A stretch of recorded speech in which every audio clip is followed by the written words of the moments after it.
What if I told you that a single decision you make today, right now, in your 20s, your 30s, or even your 40s, could be the difference between retiring with $50,000 or retiring with over $1 million? That's not hype, that's math. And by the end of this video, you'll know exactly how to make that decision. Stay with me. Hey, welcome back to the channel. If you're brand new here, I break down complex financial topics into simple, actionable steps anyone can follow. Today, we're covering the ultimate beginner's guide to investing in the stock market. I'm going to walk you through exactly what the stock market is, why it's the single greatest wealth-building tool available to regular people, and the 5 concrete steps to get started, even if you only have top dollars to spare. No jargon, no fluff. Let's get into it. I actively simplify it.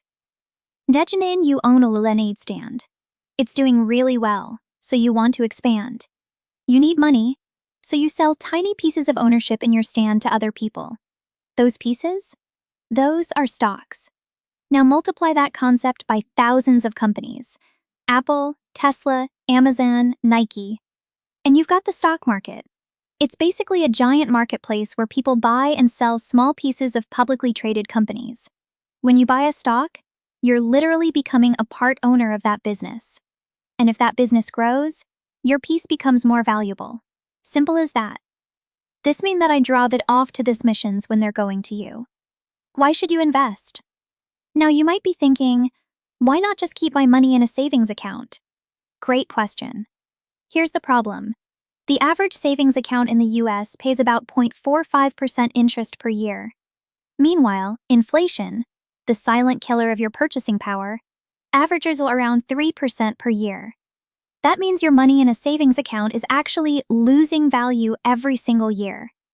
Now here's where it gets exciting. The stock market, historically, has returned an average of about 10% per year over the last century.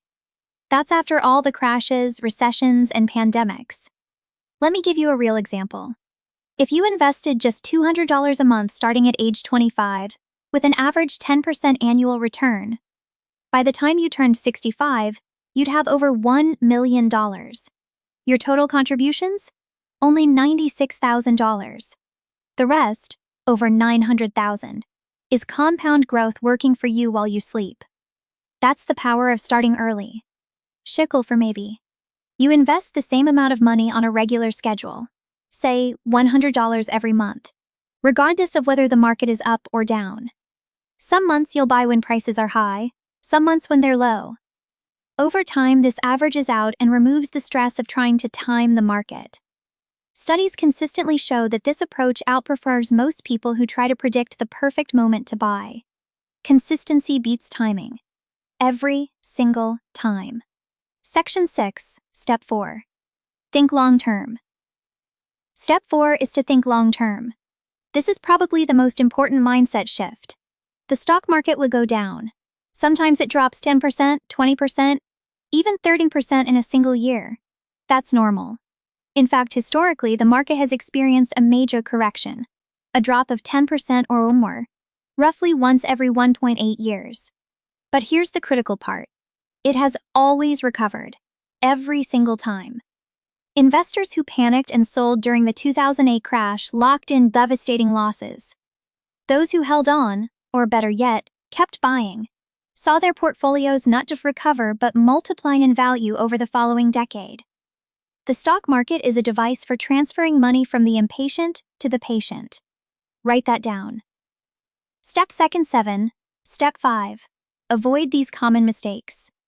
And finally, Step 5. Avoid these common beginner mistakes. Number 1.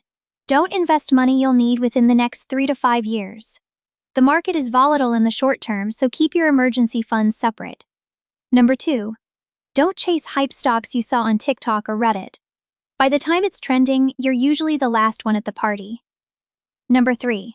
Don't check your portfolio every single day. It will drive you crazy and tempt you to make emotional decisions. Check it monthly or quarterly, and let the long game play out. So let's recap. The stock market is the greatest wealth-building tool in history, and it's not just for rich people. Open a brokerage account, Invest in diversified index funds. Start with whatever you can afford. Stay consistent, think long-term, and avoid rookie mistakes. That's the entire playbook. You now know more about investing than most people who've been thinking about it for years. The difference is, you're going to actually do something about it. If this video helped you, smash that like button.